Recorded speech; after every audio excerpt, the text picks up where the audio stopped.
Hello. ഈ ഒരു വീഡിയോയുമായിട്ട് എനിക്ക് വീണ്ടും വരേണ്ടി വരും എന്ന് ഞാൻ കരുതിയതല്ല. പക്ഷെ കുറച്ചുകൂടി അതിനെക്കുറിച്ചൊരു ക്ലാരിഫിക്കേഷൻ തരാൻ വേണ്ടിയിട്ടാണ് ഞാനിപ്പോൾ വീണ്ടും ഈ വീഡിയോ ചെയ്യുന്നത്. അതായത് നമ്മുടെ റിഷ മൊയ്തു വിഷയം ഒരുപാട് പേര് ഇങ്ങനെ കമൻ്റ് ഇട്ടിട്ട് ചോദിച്ചു. കുറേ ഇങ്ങനെ സ്പാമിലൊക്കെ പോയി കിടക്കുന്നുണ്ട് കുറച്ചേറെ കമൻറ്റുകൾ. അപ്പം അതിലൊക്കെ പറഞ്ഞിരിക്കുന്ന ഒരു കാര്യം എന്ന് പറയുന്നത്, ഈ പറയുന്ന റിഷ മൊയ്തു ഭയങ്കര പാവമാണ്, ആരെയും കുറ്റം പറയുന്ന ഒരാളല്ല, പക്ഷേ എന്തോ സംതിങ് ഇങ്ങനെയൊക്കെ ആയിപ്പോയിട്ടുണ്ട് എന്ന് പറയുമ്പോൾ നിങ്ങൾക്ക് മനസ്സിലാകാതെ പോയ കുറേ കാര്യങ്ങളെ കുറിച്ച് ഞാൻ ഒന്നുകൂടി ഒന്ന് ക്ലാരിഫൈ ചെയ്യാൻ വേണ്ടിയിട്ടാണ് വന്നിരിക്കുന്നത്.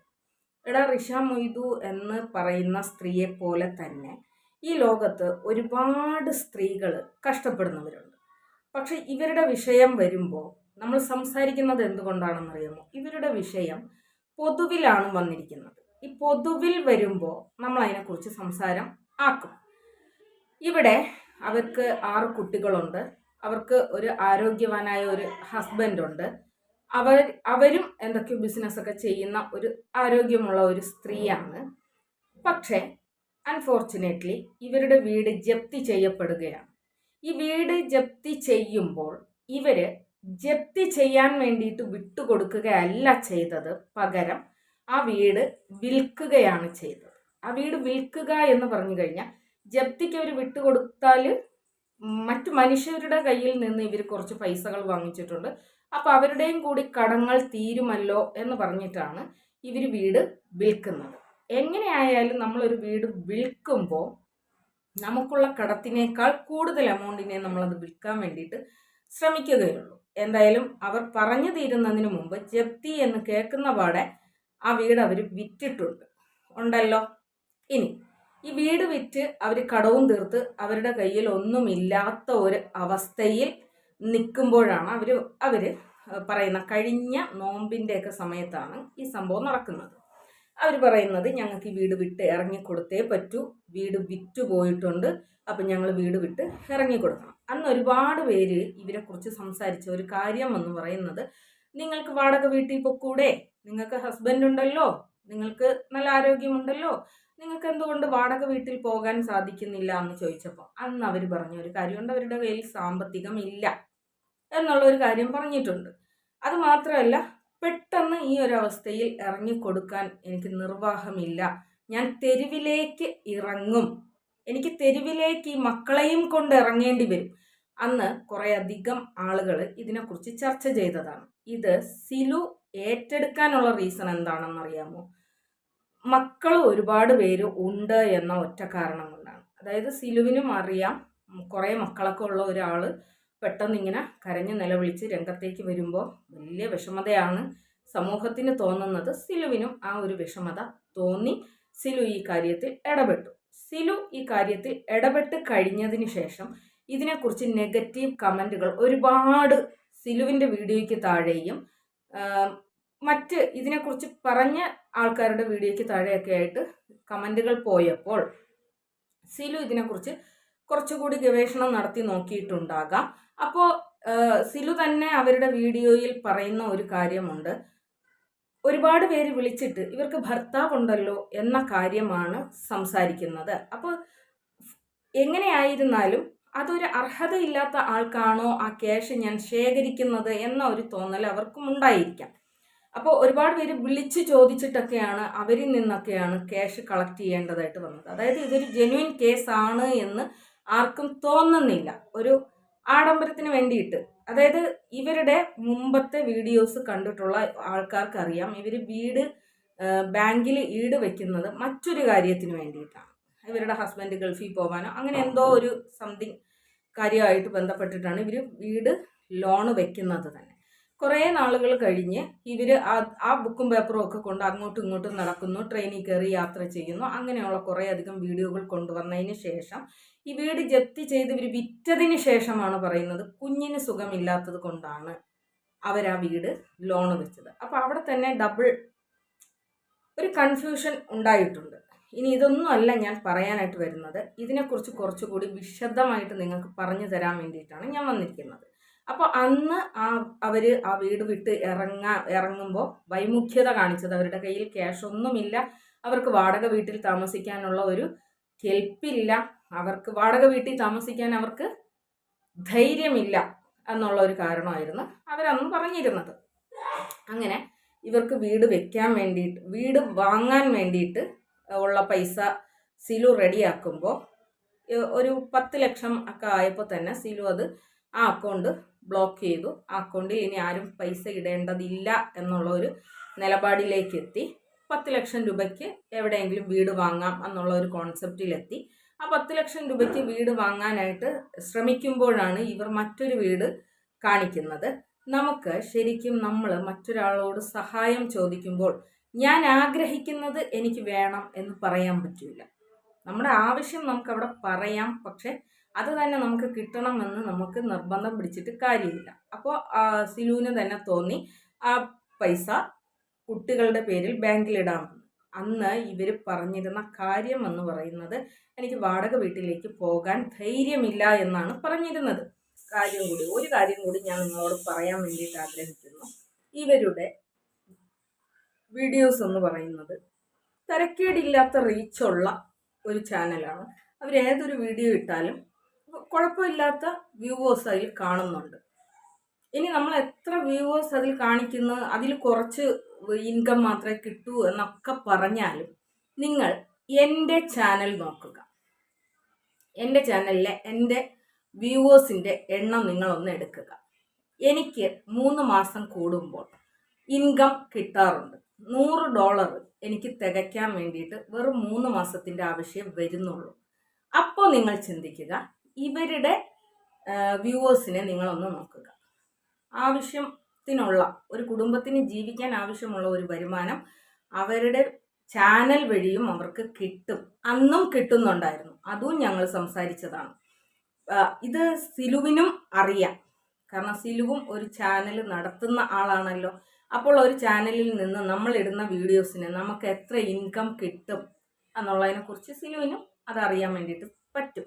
ഇനി പോട്ടെ, അതൊരു 2 മാസം കൂടുമ്പോൾ 10,000 രൂപ നമുക്ക് കിട്ടുന്നത് കൊണ്ട് ഇത്രയും കുട്ടികളെയും ഇത്രയും കാര്യങ്ങളും നടത്താൻ വേണ്ടിയിട്ട് സാധിക്കില്ല. ബാക്കിക്കല്ലേ ഭർത്താവുള്ളത്.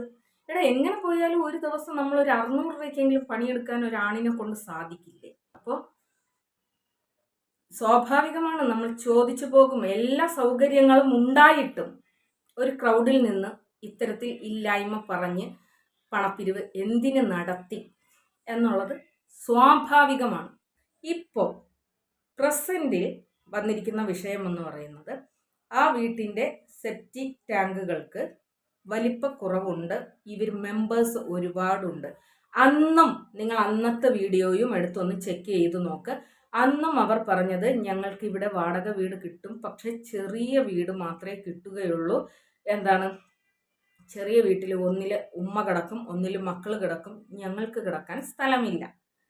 ശരിക്കും ദാനം ചോദിക്കുമ്പോൾ അവിടെയും അവരുടെ സുഖവാസത്തിന് വേണ്ടിയിട്ടുള്ള ഒരു പോയിന്റാണ് അവർ പറയുന്നത്. അതായത് ഇവർക്കും ഇവരുടെ ഹസ്ബൻഡിനും കിടക്കാൻ സ്ഥലമില്ല എന്നുള്ളതാണ്. അപ്പം എന്തായാലും വീട് അത്യാവശ്യം വലിപ്പമുള്ള വീട് തന്നെയാണ് സിലു വാങ്ങിക്കൊടുത്തത്. പക്ഷെ ഇപ്പോൾ അവർക്കത് പോരാത്തതായിട്ട് തോന്നിയിട്ടുണ്ടാകാൻ ചില കാര്യങ്ങളൊക്കെ കാണും. അങ്ങനെയാണെങ്കിൽ അവരന്ന് തന്നെ വാടകയ്ക്ക് പോകാത്തത് എന്ത്? അതാണ് ഞാൻ ചോദിക്കുന്നത്. അന്ന് അവർ വാടകയ്ക്ക് പോകാത്തത് എന്ത്? അന്നും ഇവർക്ക് വാടകയ്ക്ക് പോകാനുള്ള സഹായം ഇവർ ചെയ്യുമായിരുന്നു. പക്ഷെ അന്ന് അവർക്ക് വേണ്ടിയിരുന്നത് വീട് തന്നെ വേണം എന്നുള്ള ഒരു കോൺസെപ്റ്റ് ആയിരുന്നു. അന്ന് ഒരുപാട് പേര് ചോദിച്ചിട്ടുണ്ട്, വാടകയ്ക്ക് പോകാനുള്ള സഹായം ചെയ്തുകൂടെ? പക്ഷേ ഇവർക്ക് വാടക കൊടുക്കാൻ നിവൃത്തി ഉണ്ടാകില്ല.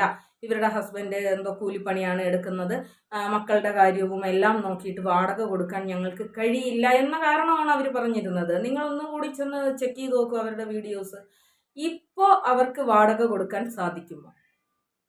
അതേ ഞങ്ങളും ചോദിക്കുന്നുള്ളൂ, ഞാനും ചോദിക്കുന്നുള്ളൂ.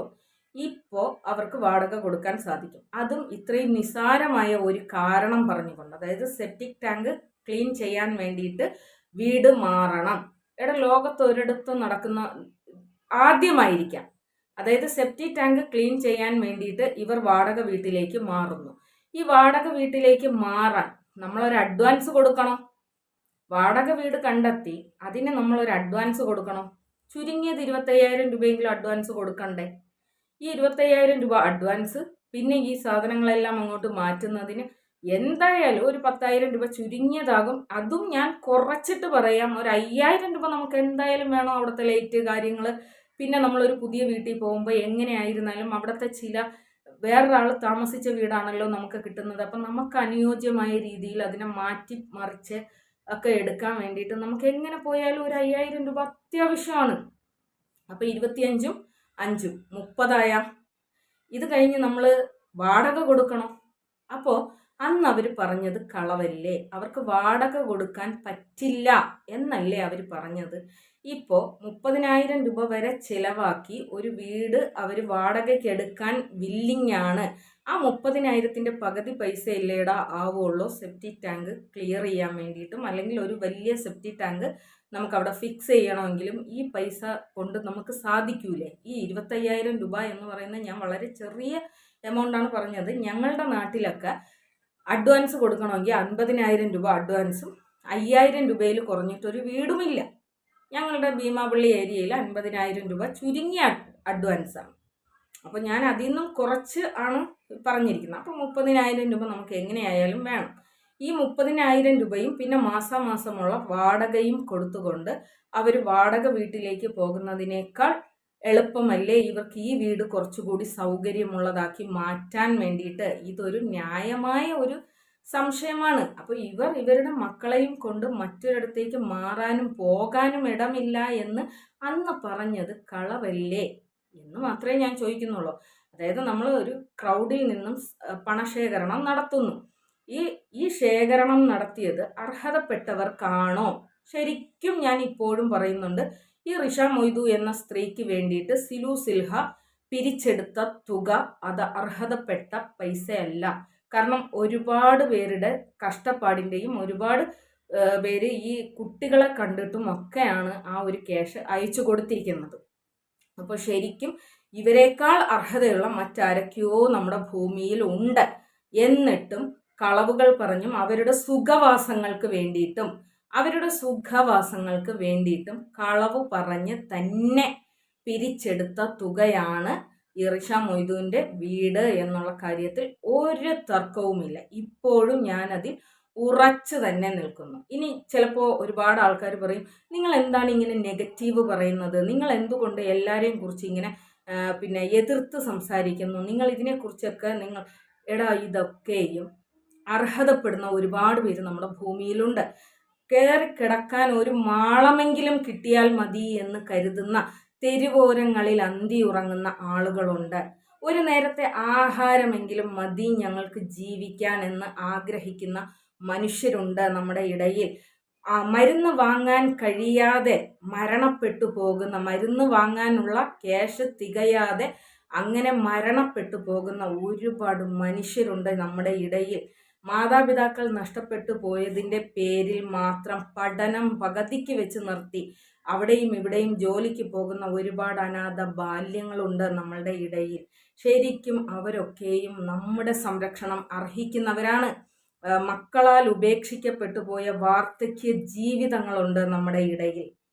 മക്കൾക്ക് സുഖമില്ലാത്തതിൻ്റെ പേരിൽ ജോലിക്ക് പോകാൻ വേണ്ടിയിട്ട് പോലും കഴിയാത്ത മാതാവുണ്ട്. ഭർത്താക്കന്മാർ മരണപ്പെട്ടു പോയിട്ട് രണ്ടറ്റവും കൂട്ടിമുട്ടിക്കാൻ കിടന്ന് പെടാപ്പാടുപെടുന്ന വിധവകളായിട്ടുള്ള സ്ത്രീകളുണ്ട്. മക്കൾക്ക് വേണ്ടി മാത്രം ജീവിക്കാൻ വേണ്ടിയിട്ട് കഷ്ടപ്പെടുന്ന സ്ത്രീകളുണ്ട്. അല്ലാതെ 4ഉം 5ഉം ഒക്കെ കല്യാണം കഴിച്ച് രസിക്കുന്ന സ്ത്രീകളെ കുറിച്ചല്ല ഞാനിവിടെ പറയുന്നത്. മക്കൾക്ക് വേണ്ടിയിട്ട് ഭർത്താക്കന്മാരെ ഏറെ സ്നേഹിച്ച് ആ ഭർത്താവിൻ്റെ മരണത്തിന് ശേഷം ആ ഭർത്താവ് ബാക്കി വെച്ചു പോയ കാര്യങ്ങൾ പൂർത്തീകരിക്കാൻ വേണ്ടിയിട്ട് അങ്ങറ്റം ഇങ്ങറ്റം ഓടുന്ന ഒരുപാട് വിധവകൾ നമ്മുടെ ചുറ്റിനുമുണ്ട്. ഇവരൊക്കെയും നമ്മുടെ സഹായം അർഹിക്കുന്നവരാണ്. ഇവർക്കൊക്കെയും നമ്മുടെ സഹായം എത്താത്തത് എന്തുകൊണ്ടാണ് എന്നറിയാമോ? ഇത്തരത്തിലുള്ള സുഖവാസം ഇഷ്ടപ്പെടുന്ന കുറേ അധികം ആളുകൾ വളരെ പാവത്വം നടിച്ച് അഭിനയിച്ചുകൊണ്ട് ഈ മീഡിയ യൂസ് ചെയ്യുന്നത് കൊണ്ടാണ്. ശരിക്കും ആ 10 ലക്ഷം രൂപ കൊണ്ട് എത്രയോ ജീവിതങ്ങൾ കെട്ടിപ്പടുക്കാൻ വേണ്ടിയിട്ട് സാധിക്കുമായിരുന്നു. ഏതെങ്കിലും ഒരു അർഹതപ്പെട്ടവനാണ് ആ വീട് വെച്ച് നീട്ടിയത് എങ്കിൽ ആ വീട്ടിനുള്ളിൽ കിടന്നുറങ്ങാൻ അർഹതപ്പെട്ട ഒരാൾ എവിടെയോ ഉണ്ട്. ആ വീട് അവർക്ക് പോരാ, ആ വീട് അവർ ഉപേക്ഷിച്ചിട്ട് മറ്റൊരു വീട്ടിലേക്ക് അവർ വാടകയ്ക്ക് പോകുന്നു, വെറും ഒരു സെപ്റ്റിക് ടാങ്ക് ഇഷ്യൂ കാരണം. അപ്പോൾ അത് നമുക്ക് സംസാരിക്കണ്ടേ? നമ്മളത് സംസാരിക്കില്ലേ?